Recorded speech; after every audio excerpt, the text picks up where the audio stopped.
Hi ವೀಕ್ಷಕರೇ, ನೋಡಿ, ದಸರಾ ಹಬ್ಬದ ಪ್ರಯುಕ್ತ ಗೃಹಲಕ್ಷ್ಮಿ ಯೋಜನೆಯ ಪ್ರತಿಯೊಂದು ಫಲಾನುಭವಿಗಳಿಗೆ ಕೊನೆಗೂ ಸರ್ಕಾರ 3 ತಿಂಗಳ 6,000 ಹಣನ ಜಮಾ ಮಾಡ್ತಾ ಇದೆ. ಇಂದು ಶನಿವಾರ ಸೆಪ್ಟೆಂಬರ್ 27ರಿಂದ ಕರ್ನಾಟಕದ ಒಟ್ಟು 25 ಜಿಲ್ಲೆಗಳಿಗೆ 2 ಹಂತಗಳಲ್ಲಿ ಗೃಹಲಕ್ಷ್ಮಿ ಯೋಜನೆಯ 22ನೇ ಕಂತಿನ ಹಣ, 23ನೇ ಕಂತಿನ ಹಣ ಹಾಗೂ 24ನೇ ಕಂತಿನ ಹಣನ ಸರ್ಕಾರ ಜಮಾ ಮಾಡ್ತಾ ಇದೆ.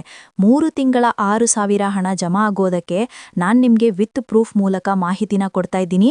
ಅದೇ ರೀತಿ ಹಣಕಾಸು ಇಲಾಖೆಯಿಂದ ಗೃಹಲಕ್ಷ್ಮಿ ಫಲಾನುಭವಿಗಳಿಗೂ ಹಾಗೂ ರೇಷನ್ ಕಾರ್ಡ್ ಹೊಂದಿರುವಂತಹ ಫಲಾನುಭವಿಗಳಿಗೂ 5 ಹೊಸ ನಿಯಮಗಳನ್ನು ಕೂಡ ಜಾರಿಗೆ ತಂದಿದ್ದಾರೆ. ಹಾಗಾದ್ರೆ ಬನ್ನಿ ಸ್ನೇಹಿತರೆ, ಸರ್ಕಾರದಿಂದ ಬಂದಿರುವಂತಹ ಈ ಒಂದು ಮಾಹಿತಿ ಏನು ಅಂತ ನಾನು ನಿಮಗೆ ಈ ಒಂದು ವಿಡಿಯೋದಲ್ಲಿ ಸಂಪೂರ್ಣವಾಗಿ ತಿಳಿಸ್ಕೊಡ್ತಾ ಇದ್ದೀನಿ. ಅದಕ್ಕಿಂತ ಮೊದಲು ನೋಡಿ ಸ್ನೇಹಿತರೆ, ನೀವೇನಾದ್ರೂ ಇನ್ನೂ ಕೂಡ ನನ್ನ ಚಾನಲ್ನ ಸಬ್ಸ್ಕ್ರೈಬ್ ಆಗಿಲ್ಲ ಅಂದರೆ ದಯವಿಟ್ಟು ಪ್ರತಿಯೊಬ್ಬರು ಚಾನಲ್ನ ಸಬ್ಸ್ಕ್ರೈಬ್ ಮಾಡ್ಕೊಳ್ಳಿ, ಹಾಗೆ ವಿಡಿಯೋಗೆ ಒಂದು ಲೈಕ್ನ ಕೊಡಿ. ಹೌದು ವೀಕ್ಷಕರೇ, ಗೃಹಲಕ್ಷ್ಮಿ ಯೋಜನೆಯ ಪ್ರತಿಯೊಂದು ಫಲಾನುಭವಿಗಳಿಗೆ ದಸರಾ ಹಬ್ಬದ ಪ್ರಯುಕ್ತ ಕೊನೆಗೂ ಭರ್ಜರಿ ಗುಡ್ ನ್ಯೂಸ್ ಕೊಟ್ಟಿದ್ದಾರೆ. ಈಗಾಗಲೇ ಸಾಕಷ್ಟು ಫಲಾನುಭವಿಗಳು ಗೃಹಲಕ್ಷ್ಮಿ ಯೋಜನೆಯ ಹಣ ನಮ್ಮ ಬ್ಯಾಂಕ್ ಖಾತೆಗೆ ಜಮಾ ಆಗ್ತಾ ಇಲ್ಲ ಅಂತ ಪ್ರತಿನಿತ್ಯವೂ ಕೂಡ ಕಮೆಂಟ್ನ ಮಾಡ್ತಾ ಇದ್ರಿ. ಇದೀಗ ಕೊನೆಗೂ ಸರ್ಕಾರದಿಂದ ನಿಮ್ಮ ಬ್ಯಾಂಕ್ ಖಾತೆಗೆ ಒಟ್ಟಿಗೆ 3 ತಿಂಗಳ 6,000 ಹಣನ ಜಮಾ ಮಾಡ್ತಾ ಇದ್ದಾರೆ.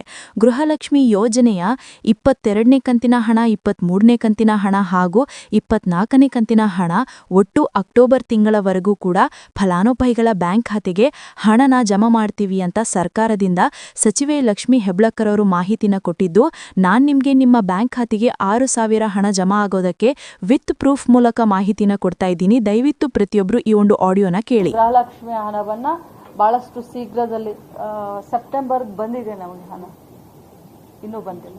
ಸೆಪ್ಟೆಂಬರ್ ಅಕ್ಟೋಬರ್ ತಿಂಗಳ ಹಣವನ್ನು ಆದಷ್ಟು ಶೀಘ್ರದಲ್ಲಿ ಕೇಳಿದ್ರಲ್ಲ ವೀಕ್ಷಕರೇ, ಸಚಿವೆ ಲಕ್ಷ್ಮೀ ಹೆಬ್ಳಕ್ಕರ್ ಅವರೇ ಕೊಟ್ಟಿರುವಂತಹ ಒಂದು ಮಾಹಿತಿಯ ಪ್ರಕಾರ ಗೃಹಲಕ್ಷ್ಮಿ ಯೋಜನೆಯ 3 ತಿಂಗಳ 6,000 ಹಣನ ದಸರಾ ಹಬ್ಬದ ಪ್ರಯುಕ್ತ ಕೊನೆಗೂ ಸರ್ಕಾರ ಜಮಾ ಮಾಡ್ತಾ ಇದೆ. ನಿಮ್ಮ ಬ್ಯಾಂಕ್ ಖಾತೆಗೆ ಸರ್ಕಾರ ಈ ಬಾರಿ ಈ 3 ತಿಂಗಳ 6,000 ಹಣನ ಜಮಾ ಮಾಡಬೇಕು ಅಂದರೆ ಹೊಸದಾಗಿ ಹಣಕಾಸು ಇಲಾಖೆ 5 ನಿಯಮಗಳನ್ನು ಕೂಡ ಜಾರಿಗೆ ತಂದಿದ್ದು, ಈ 5 ನಿಯಮಗಳ ಪ್ರಕಾರ ಪ್ರತಿಯೊಂದು ಫಲಾನುಭವಿಗಳ ರೇಷನ್ ಕಾರ್ಡ್, ಆಧಾರ್ ಕಾರ್ಡ್ ಮತ್ತು ನಿಮ್ಮ ಹಲವು ದಾಖಲಾತಿಗಳನ್ನು ಸರ್ಕಾರ ಚೆಕ್ ಮಾಡುತ್ತೆ.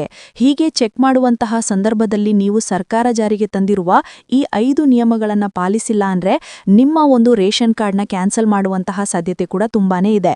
ಅದೇ ಒಂದು ಕಾರಣಕ್ಕೆ ಸಾಕಷ್ಟು ಫಲಾನುಭವಿಗಳ ಒಂದು ರೇಷನ್ ಕಾರ್ಡ್ನ ಕೂಡ ಸರ್ಕಾರ ಕ್ಯಾನ್ಸಲ್ ಮಾಡಿದ್ದು.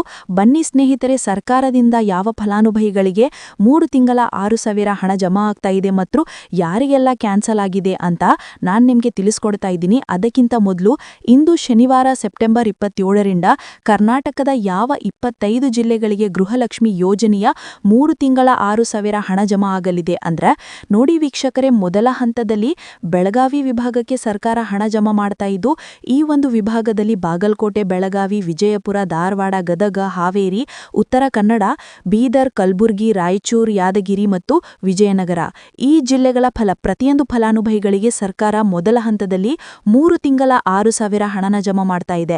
ಅದೇ ರೀತಿ ಎರಡನೆಯ ಹಂತದಲ್ಲಿ ಬೆಂಗಳೂರು ನಗರ, ಬೆಂಗಳೂರು ಗ್ರಾಮಾಂತರ, ರಾಮನಗರ, ಚಿಕ್ಕಬಳ್ಳಾಪುರ, ಚಿತ್ರದುರ್ಗ, ದಾವಣಗೆರೆ, ಕೋಲಾರ, ಶಿವಮೊಗ್ಗ, ತುಮಕೂರು, ಚಾಮರಾಜನಗರ, ಹಾಸನ, ಕೊಡಗು, ಮಂಡ್ಯ ಮತ್ತು ಮೈಸೂರು ಈ ಜಿಲ್ಲೆಗಳ ಪ್ರತಿಯೊಂದು ಫಲಾನುಭವಿಗಳಿಗೆ ಎರಡನೇ ಹಂತದಲ್ಲಿ ಸರ್ಕಾರ 3 ತಿಂಗಳ 6,000 ಹಣನ ಜಮಾ ಮಾಡ್ತಾ ಇದ್ದು, ನಿಮ್ಮ ಬ್ಯಾಂಕ್ ಖಾತೆಗೆ ಸೆಪ್ಟೆಂಬರ್ ತಿಂಗಳ ಮುಗಿಯುವಷ್ಟರಲ್ಲಿ ಪ್ರತಿಯೊಂದು ಫಲಾನುಭವಿಗಳು 3 ತಿಂಗಳ 6,000 ಹಣನ ಪಡ್ಕೋತೀರಾ. ನೋಡಿ ಸ್ನೇಹಿತರೆ, ಸುಮಾರು 1 ಲಕ್ಷಕ್ಕಿಂತ ಅಧಿಕ ಫಲಾನುಭವಿಗಳ ಬ್ಯಾಂಕ್ ಖಾತೆಗೆ ಸರ್ಕಾರ ಗೃಹಲಕ್ಷ್ಮಿ ಯೋಜನೆಯ ಹಣನ ಜಮಾ ಮಾಡ್ತಾ ಇಲ್ಲ.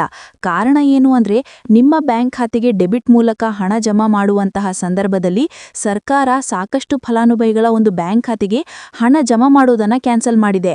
ಯಾಕಂದ್ರೆ ಇತ್ತೀಚೆಗೆ ಹಣಕಾಸು ಇಲಾಖೆ ಜಾರಿಗೆ ತಂದಿರುವ 5 ನಿಯಮಗಳ ಆಧಾರದ ಮೇಲೆ ಪ್ರತಿಯೊಂದು ಫಲಾನುಭವಿಗಳಿಗೆ ಸರ್ಕಾರ ಈ ಒಂದು ಹಣನ ಜಮಾ ಮಾಡ್ತಾ ಇದ್ದು, ಯಾರೆಲ್ಲ ಫಲಾನುಭವಿಗಳು ಈ ನಿಯಮಗಳನ್ನು ಪಾಲಿಸಿಲ್ಲ ನಿಮ್ಮ ಬ್ಯಾಂಕ್ ಖಾತೆಗೂ ಕೂಡ ಹಣ ಜಮಾ ಆಗೋದಿಲ್ಲ. ಹಾಗಾದ್ರೆ ಬನ್ನಿ ಸ್ನೇಹಿತರೆ, ಸರ್ಕಾರ ಜಾರಿಗೆ ತಂದಿರುವ ಆ 5 ಹೊಸ ನಿಯಮಗಳೇನು ಅಂತ ನಾನು ನಿಮಗೆ ತಿಳಿಸ್ಕೊಡ್ತಾ ಇದ್ದೀನಿ. ನೋಡಿ ಸ್ನೇಹಿತರೆ, ಮೊದಲನೆಯ ಒಂದು ನಿಯಮ ಬಂದು ಸಾಕಷ್ಟು ಫಲಾನುಭವಿಗಳು ಹೊಂದಿರುವಂತಹ ಒಂದು ರೇಷನ್ ಕಾರ್ಡ್ ಏನಿದೆ, ಆ ಒಂದು ರೇಷನ್ ಕಾರ್ಡ್ನ ಮನೆಯ ಸದಸ್ಯರ ಪ್ರತಿಯೊಬ್ಬರ ಒಂದು ಆಧಾರ್ ಕಾರ್ಡ್ನ ನಿಮ್ಮ ರೇಷನ್ ಕಾರ್ಡ್ಗೆ ಕಡ್ಡಾಯವಾಗಿ ಲಿಂಕ್ ಮಾಡಿಸಬೇಕು. ಅಂದ್ರೆ ಈ ಒಂದು ಲಿಂಕ್ ಮಾಡಿಸುವಂತಹ ಒಂದು ಪ್ರೊಸೀಜರ್ಗೆ ಸರ್ಕಾರ KYC ಅಂತ ಕರೀತಾರೆ. ನಿಮ್ಮ ರೇಷನ್ ಕಾರ್ಡ್ಗೆ ಇನ್ನೂ ಸಹ KYC ಆಗಿಲ್ಲ ಅಂದರೆ ನಿಮ್ಮ ಬ್ಯಾಂಕ್ ಖಾತೆಗೆ ಸರ್ಕಾರ ಮುಂದಿನ ದಿನಗಳಲ್ಲಿ ಗೃಹಲಕ್ಷ್ಮಿ ಯೋಜನೆಯ ಹಣನ ಕ್ಯಾನ್ಸಲ್ ಮಾಡುತ್ತೆ. ಅದೇ ರೀತಿ ಎರಡನೆಯ ಒಂದು ನಿಯಮ ಬಂದು ಸಾಕಷ್ಟು ಫಲಾನುಭವಿಗಳು ಕಳೆದ 3 ತಿಂಗಳಿಂದ ಸರ್ಕಾರದಿಂದ ಬರ್ತಾ ಇರುವಂತಹ ಒಂದು ರೇಷನ್ ಏನಿದೆ ಅಂದರೆ ಉಚಿತ ಅಕ್ಕಿ ಏನಿದೆ ಈ ಒಂದು ರೇಷನ್ನ ಪಡ್ಕೋತಾ ಇಲ್ಲ. ಒಂದು ವೇಳೆ ಕಳೆದ 3 ತಿಂಗಳಿಂದ ನೀವು ರೇಷನ್ನ ಪಡ್ಕೊಂಡಿಲ್ಲ ಅಂದರೆ ಸರ್ಕಾರ ನಿಮ್ಮ ಬಳಿ ಇರುವಂತಹ ಒಂದು ರೇಷನ್ ಕಾರ್ಡ್ನ ಕ್ಯಾನ್ಸಲ್ ಮಾಡುತ್ತೆ. ನಿಮ್ಮ ರೇಷನ್ ಕಾರ್ಡ್ನ ಸರ್ಕಾರ ಕ್ಯಾನ್ಸಲ್ ಮಾಡಿದರೆ ನಿಮ್ಮ ಬ್ಯಾಂಕ್ ಖಾತೆಗೆ ಗೃಹಲಕ್ಷ್ಮಿ ಯೋಜನೆಯ ಹಣ ಇರ್ಬೋದು ಮತ್ತು ಸರ್ಕಾರದಿಂದ ಬರುವಂತಹ ಒಂದು ಸೌಲಭ್ಯಗಳನ್ನು ನೀವು ಕಳ್ಕೋಬೇಕಾಗುತ್ತೆ. ಅದೇ ರೀತಿ ಮೂರನೇ ಒಂದು ನಿಯಮ ಬಂದು ನೋಡಿ ಸ್ನೇಹಿತರೆ, ನಿಮ್ಮ ಬಳಿ ಇರುವಂತಹ ಒಂದು ಆಧಾರ್ ಕಾರ್ಡ್ ಏನಿದೆ ಆ ಒಂದು ಆಧಾರ್ ಕಾರ್ಡ್ನ ಕಳೆದ 15 ವರ್ಷಗಳಲ್ಲಿ ನೀವು ಯಾವುದೇ ರೀತಿಯ ಒಂದು ತಿದ್ದುಪಡಿನ ಮಾಡಿಸಿಲ್ಲ ಅಂದರೆ ನಿಮ್ಮ ಬ್ಯಾಂಕ್ ಖಾತೆಗೆ ಸರ್ಕಾರ ಗೃಹಲಕ್ಷ್ಮಿ ಯೋಜನೆಯ ಹಣನ ಕ್ಯಾನ್ಸಲ್ ಮಾಡುತ್ತೆ. ಯಾಕಂದ್ರೆ ಸರ್ಕಾರದಿಂದ ಬಂದಿರುವಂತಹ ಒಂದು ಆದೇಶದ ಪ್ರಕಾರ ಪ್ರತಿಯೊಂದು ಫಲಾನುಭವಿಗಳು ಕಳೆದ 15 ವರ್ಷಗಳಲ್ಲಿ ಯಾವುದೇ ರೀತಿಯ ಒಂದು ತಿದ್ದುಪಡಿನ ನೀವು ನಿಮ್ಮ ಆಧಾರ್ ಕಾರ್ಡ್ಗೆ ನೀವು ಮಾಡಿಸಿಲ್ಲ ಅಂದರೆ ಕಡ್ಡಾಯವಾಗಿ ಆದಷ್ಟು ಬೇಗ ನಿಮ್ಮ ಆಧಾರ್ ಕಾರ್ಡ್ಗೆ ತಿದ್ದುಪಡಿನ ಮಾಡಿಸಿ. ಅದೇ ರೀತಿ 4ನೇ ಒಂದು ನಿಯಮ ಬಂದು ನಿಮ್ಮ ಕುಟುಂಬದ ಒಂದು ವಾರ್ಷಿಕ ಆದಾಯ 7 ಲಕ್ಷಕ್ಕಿಂತ ಕಡಿಮೆ ಇರಬೇಕು. ಒಂದು ವೇಳೆ ನಿಮ್ಮ ಕುಟುಂಬದ ವಾರ್ಷಿಕ ಆದಾಯ 7 ಲಕ್ಷಕ್ಕಿಂತ ಜಾಸ್ತಿ ಇದ್ದರೆ ನಿಮ್ಮ ಬ್ಯಾಂಕ್ ಖಾತೆಗೆ ಸರ್ಕಾರ ಗೃಹಲಕ್ಷ್ಮಿ ಯೋಜನೆಯ ಹಣನ ಕ್ಯಾನ್ಸಲ್ ಮಾಡುತ್ತೆ. ಅದೇ ರೀತಿ 5ನೇ ಒಂದು ನಿಯಮ ಬಂದು ನೋಡಿ ಸ್ನೇಹಿತರೆ, ನಿಮ್ಮ ಕುಟುಂಬದ ಸದಸ್ಯರು ಅಥವಾ ಗೃಹಲಕ್ಷ್ಮಿ ಯೋಜನೆಯ ಫಲಾನುಭವಿಗಳು ಯಾರು ಕೂಡ ಸರ್ಕಾರಿ ನೌಕರರಾಗಿ ಕಾರ್ಯನಿರ್ವಹಿಸ್ತಾ ಇರಬಾರದು. ಒಂದು ವೇಳೆ ನಿಮ್ಮ ಕುಟುಂಬದಲ್ಲಿ ಯಾರೇ ಆಗಿದ್ರೂ ಸರ್ಕಾರಿ ನೌಕರರಾಗಿ ಕಾರ್ಯನಿರ್ವಹಿಸ್ತಾ ಇದ್ರೆ ನಿಮ್ಮ ಬ್ಯಾಂಕ್ ಖಾತೆಗೆ ಗೃಹಲಕ್ಷ್ಮಿ ಯೋಜನೆಯ ಹಣ ಕ್ಯಾನ್ಸಲ್ ಆಗುತ್ತೆ. ಈ 5 ನಿಯಮಗಳ ಆಧಾರದ ಮೇಲೆ ಪ್ರತಿಯೊಂದು ಫಲಾನುಭವಿಗಳಿಗೆ ಸರ್ಕಾರ ಹಣ ಜಮಾ ಮಾಡ್ತಾ ಇದೆ. ಒಂದು ವೇಳೆ ನೀವು ಈ 5 ನಿಯಮಗಳನ್ನು ಪಾಲಿಸಿಲ್ಲ ಅಂದ್ರೆ ನೀವು ಕೂಡ ಗೃಹಲಕ್ಷ್ಮಿ ಯೋಜನೆಯ ಹಣದಿಂದ ವಂಚಿತರಾಗಬೇಕಾಗುತ್ತೆ. ನೋಡಿ ವೀಕ್ಷಕರೇ, ಇಂದು ಶನಿವಾರ ಸೆಪ್ಟೆಂಬರ್ 27ರಿಂದ ಕರ್ನಾಟಕದ 25 ಜಿಲ್ಲೆಗಳಿಗೆ 2 ಹಂತಗಳಲ್ಲಿ ಸರ್ಕಾರ ದಸರಾ ಹಬ್ಬದ ಪ್ರಯುಕ್ತ 3 ತಿಂಗಳ 6,000 ಹಣನ ಜಮಾ ಮಾಡ್ತಾ ಇದ್ದು ಆದಷ್ಟು ಬೇಗ ಪ್ರತಿಯೊಂದು ಫಲಾನುಭವಿಗಳು ಈ 6,000 ಹಣನ ಪಡ್ಕೋತೀರಂತ ಹೇಳ್ತಾ ಇದಿಷ್ಟು ಸರ್ಕಾರದಿಂದ ಬಂದಿರುವಂತಹ ಒಂದು ಮಾಹಿತಿಯಾಗಿದೆ.